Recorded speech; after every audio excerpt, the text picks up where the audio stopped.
Bonjour, comment allez-vous? Hello, how are you? Welcome back to my YouTube channel on French with Anubhav. If you have already subscribed to my channel, press the bell icon to get the latest updates. In today's class, we are again going to revise for class 9, term 2 paper, CBSE board 2021-22. Last video was what? Culture et civilisation. And this time we are revising simple relative pronouns. Like in class 9 CBSE term 2 syllabus, there in grammar section, one of the topics is simple relative pronouns. Right, pronoun relative sample. Now there's a video already there on my channel exclusively on this topic, so you can watch that video. I will be putting the link in the description box below.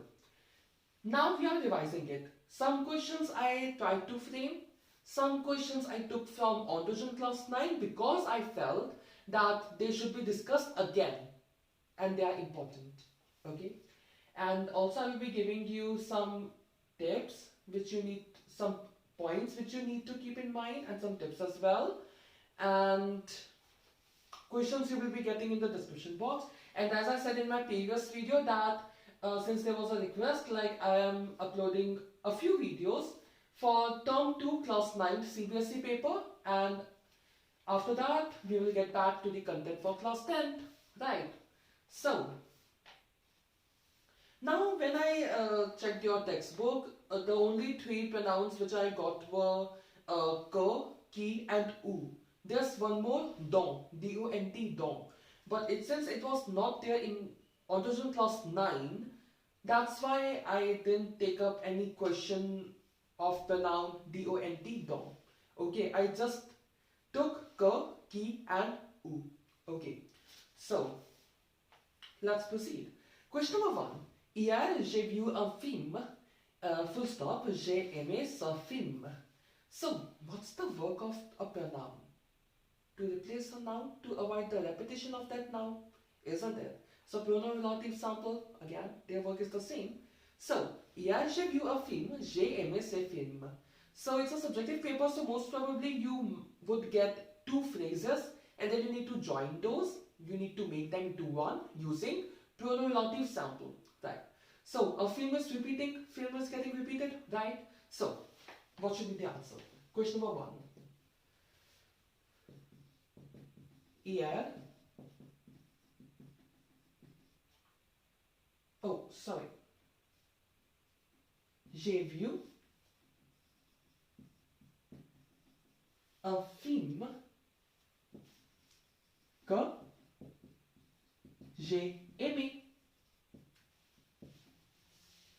Yesterday I watched a film which I liked. Right. Now, que. When to use pronoun que? Like, it replaces this noun. Right.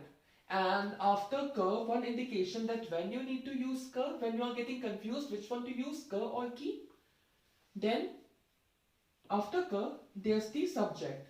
And after qui, in most of the cases, for qui, there is directly the verb. There is no subject. Right. In most of the cases for qui. And also sometimes translation can also help. Like yesterday I watched a movie which I liked. Subject needs to be there, right? If subject is not there, hier j'ai vu un film qui ai aimé. Which liked. Does that make sense? No. So sometimes, in fact most of the times I would say, translation helps a lot. Translating the sentence into English, it becomes really easy, right? Fine. The next one, c'est la vie, full stop. Le grand écrivain est né à cette ville. So this is a city, full stop. The great writer was born in this city. Now, city is getting repeated, city needs to be replaced.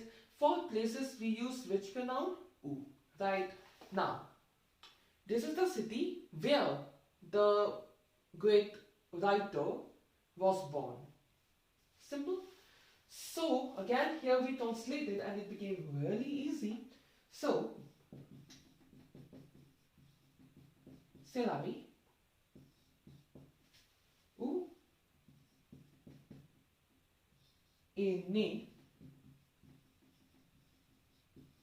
le grand écrivain.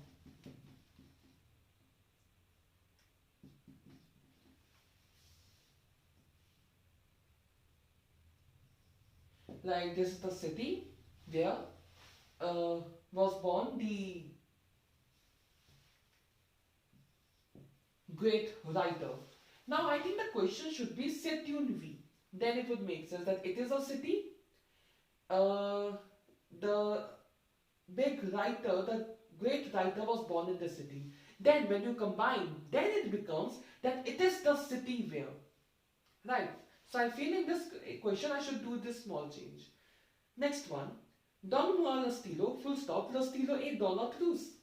So give me the pen. The pen is inside the pouch, the stationery pouch. Right, trousse.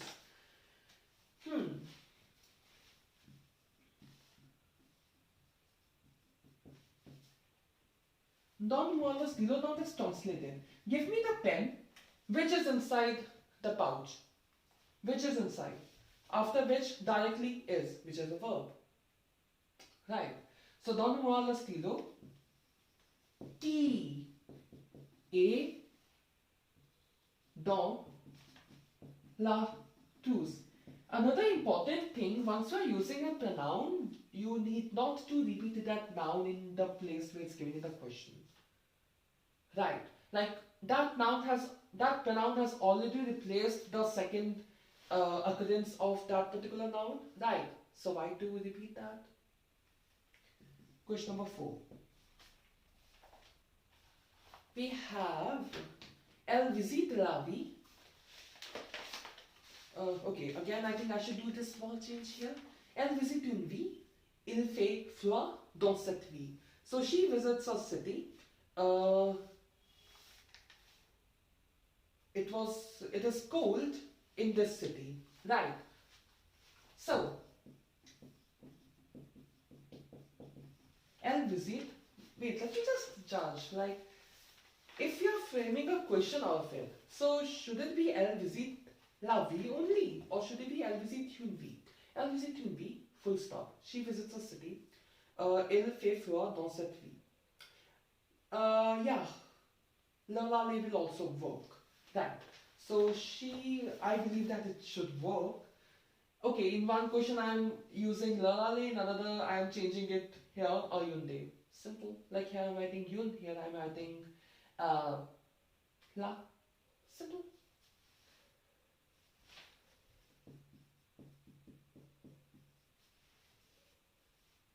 Elle visite la ville où il fait froid. Now one more thing to be noticed, that after où it's not necessary that every time there won't be any subject. Right. There could be not. Okay, it's completely alright. It's just that you need to translate whenever there's a place. There's another application of où. We will be coming to that soon. So où, where? So she visits the city where it is cold. Right. Simple.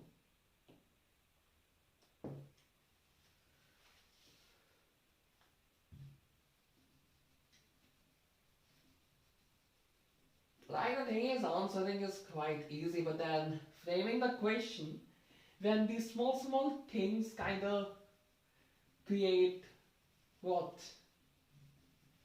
A confusion, like whether in the question it should be or it should be ayunde or lalale, which article to use, right? So sometimes it happens while framing a question. Question number 5. L'homme est dans la salle de classe. Wait, let me just solve this right now, like solve this issue right now. C'est la vie. Le grand écrivain est né à cette ville. Okay, so this is a city. If we are using ayunde, this is a city. The big writer, the great writer was born in this city. Now this is the city where, okay, in the this question number 2, it should be une vie in the question. That would be more better.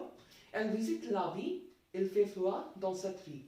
So she visits a city or the city. It is cold in this city.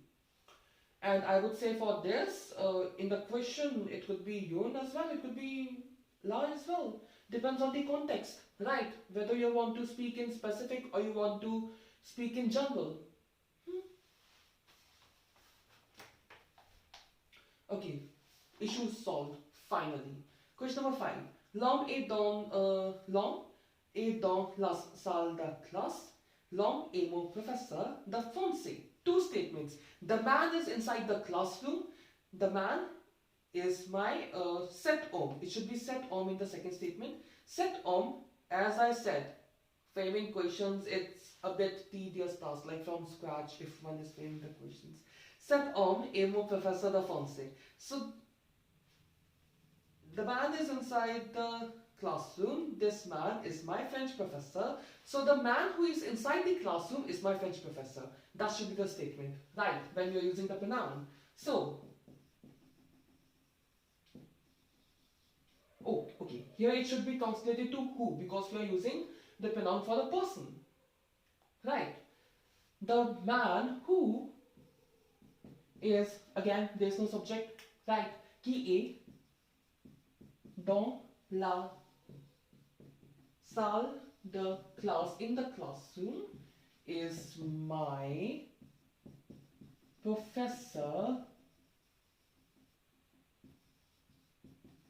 de français. Right. I had to write it a bit small because of the space constraint, and then yeah. But I hope it's clear in the recording.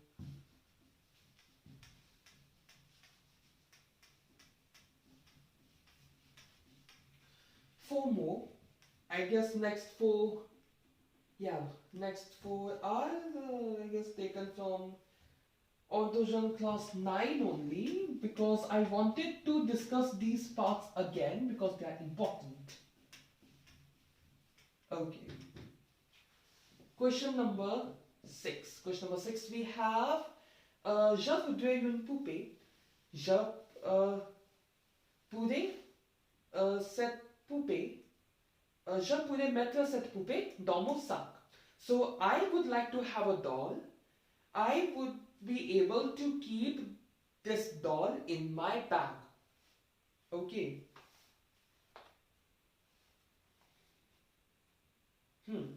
So,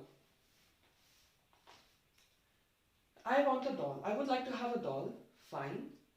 I would be able to keep this doll inside my bag. Doll, poupée needs to be replaced by the pronoun. So, je voudrais une poupée que which I can, right? Like I want a doll which I can, je pourrais mettre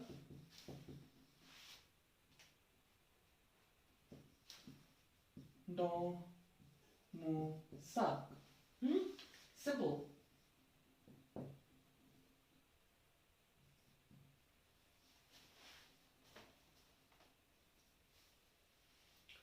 Fine.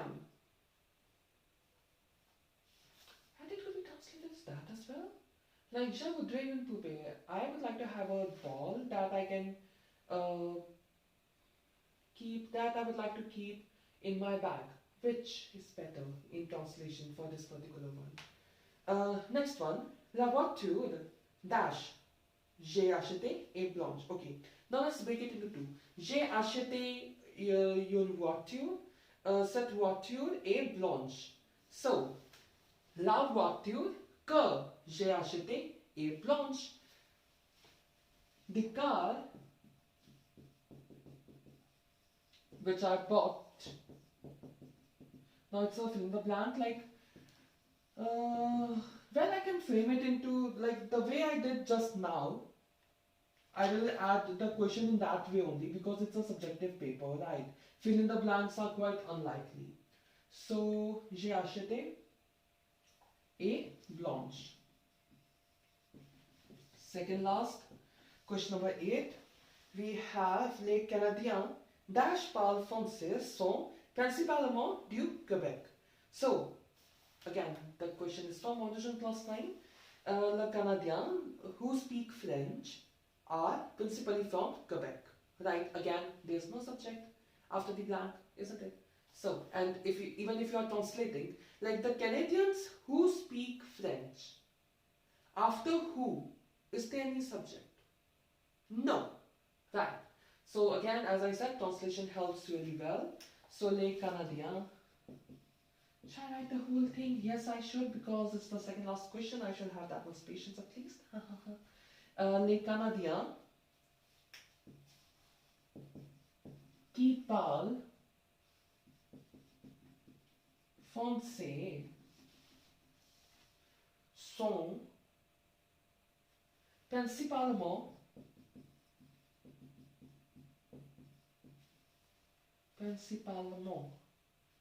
yeah, E-M-E-N-T du Québec. Fine. Oh yeah, Quebec. And now the last one. I am not sure whether it would be visible in the recording or not, but I will try that it would be visible. This point I wanted to discuss. J'aime les fêtes, dash on reçoit beaucoup de cadeaux. Now let's try hit and try, one after the other. J'aime les fêtes qu'on reçoit beaucoup de cadeaux. I like the festivals which one receives a lot of gifts. No. Kiwi can't, because after blank there's on. Then what to do? Ooh. Think of the translation. I like the festivals where I receive a lot of gifts. Right? So that's why we are using oo here.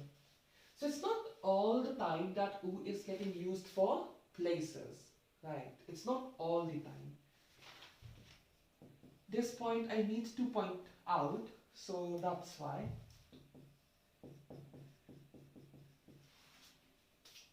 J'aime les fêtes où on reçoit beaucoup de cadeaux. Okay. Now one more thing, like in case you want to practice a few more questions of relative sample, like it's there in your textbook only, audition class 9 in chapter number 11. Okay, like the chapter is not in testing, but the grammar portion is there, right? The relative sample is there. And in below 4 as well, there are a few questions, so you can try that. And again, those are already discussed in my audition class 9 videos, so you can watch those as well. So, let's put a halt here. I hope like today's revision would be helpful for you. So, that's all for today. If you like this video, please give it a thumbs up and subscribe to my YouTube channel Anubhav. And if you have any doubt or suggestion, you may write that in the comment section below. You may also like my Facebook page by the same name, Anubhav. See you in my next video. Thanks for watching. Au revoir, n'oubliez pas que la langue française est l'amour.